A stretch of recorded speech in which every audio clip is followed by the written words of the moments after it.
Welcome to the shop. Steve here at SKS Props, and in today's video I'm going to show you how I made some custom sculpting tools out of some easy to find items. Now most of you know me for my foam smithing abilities, but most of the companies that I work for hire me to hand sculpt and resin cast props for them.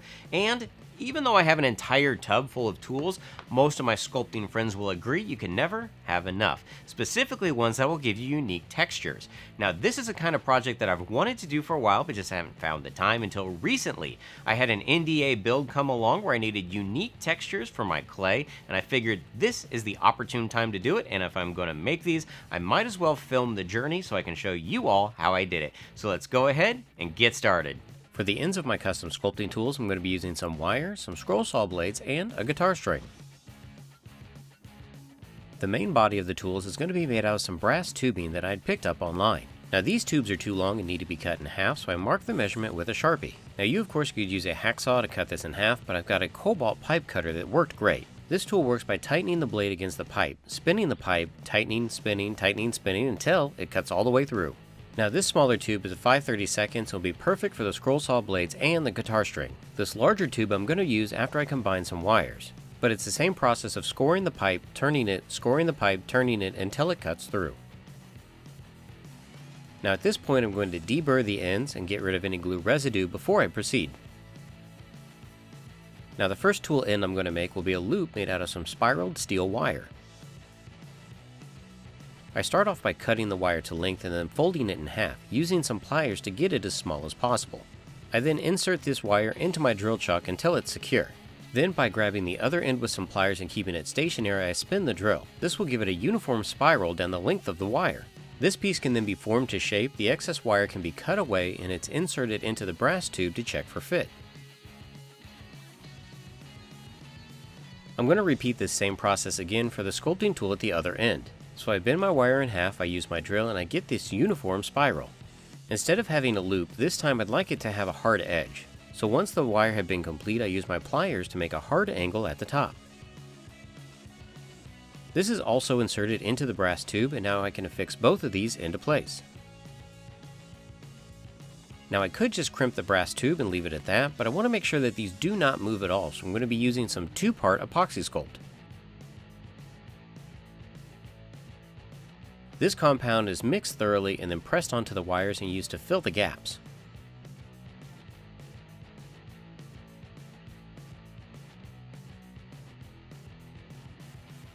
Any excess can be pulled away before I use some pliers to squeeze the ends shut. Then I use some crimping pliers to press the brass as hard as I can against the wire. This is to ensure even if I sculpt against some really hard monster clay, it's not going to come out.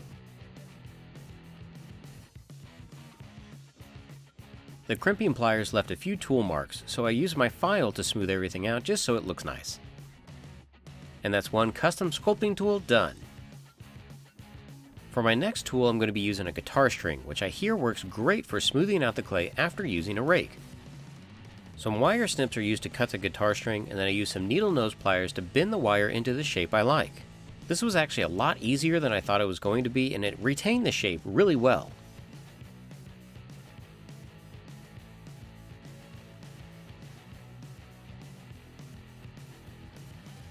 This sculpting head was inserted into the smaller brass tube along with some epoxy sculpt. After the tube had been filled, I used the pliers once again to squeeze them down and then used the crimping pliers to make sure that this wire didn't move at all. For the other end of this tool, I'm going to be using a 15 TPI scroll saw blade. Now scroll saw blades are pretty brittle, so I need to anneal the metal with a blowtorch before I can bend it. After the metal has been allowed to cool, I use the snips to cut off the posts on the ends and then use the pliers to start to manipulate the blade. Now if you don't heat the blade and you try to just bend it like this, the blade will snap.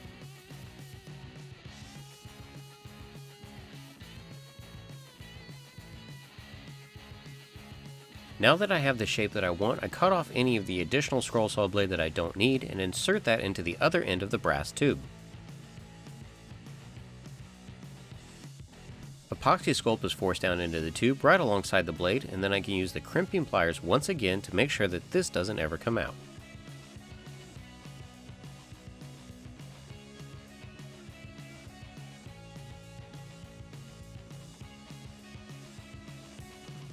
For the next custom tool head, I want to create a small detail loop, so I'm going to use more of that guitar string. Now using the pliers, I create the small loop, but I don't want to crimp it too much because I don't want an angle at the top here. I want it to remain round. More epoxy sculpt is placed into the tube with the wire, and then it can be crimped shut. This end should work great to smooth out some hard to reach areas. Now to go along with the small loop tool that I had created, I'd like for this other end to have a flat edge. I'm once again using the guitar string and my pliers to bend it to the shape that I want. Now when bending this wire, I'd recommend to over bend it to the shape that you'd want because the wire will bounce back a little bit. This new tool shape will be placed into the other end of the brass pipe, and then again using epoxy sculpt and my pliers, I will crimp the brass tube shut. Now what's great about these is they're custom to what I want, so every tube has a tool at the other end that it complements the sculpting process. For example, if there's a rake on one end, it'll have a loop on the other end to help smooth it out. So here's a quick demo of the tools working on some cooled monster clay and how they would work together. I would start off by refining with a spiraled wire. Then I'd move on to a rake, which would take it down to more of a level surface, and then I use a loop guitar string as a final pass.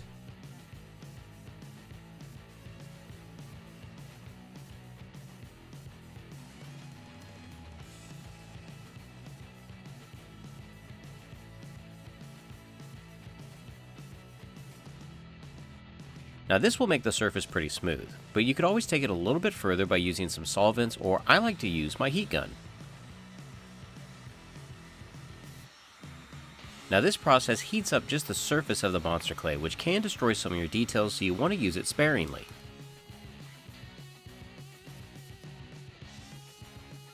I can then go back with the loop tool one more time, brush away the little bits, and this surface is very smooth at this point.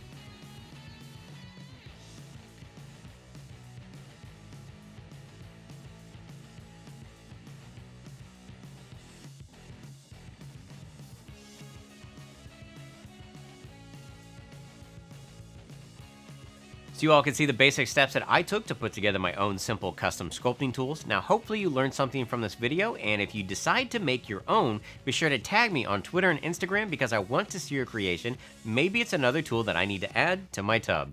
Now hopefully you enjoyed this video. If you did, give it a thumbs up, share it with your friends and family, and until next time, thanks for stopping by.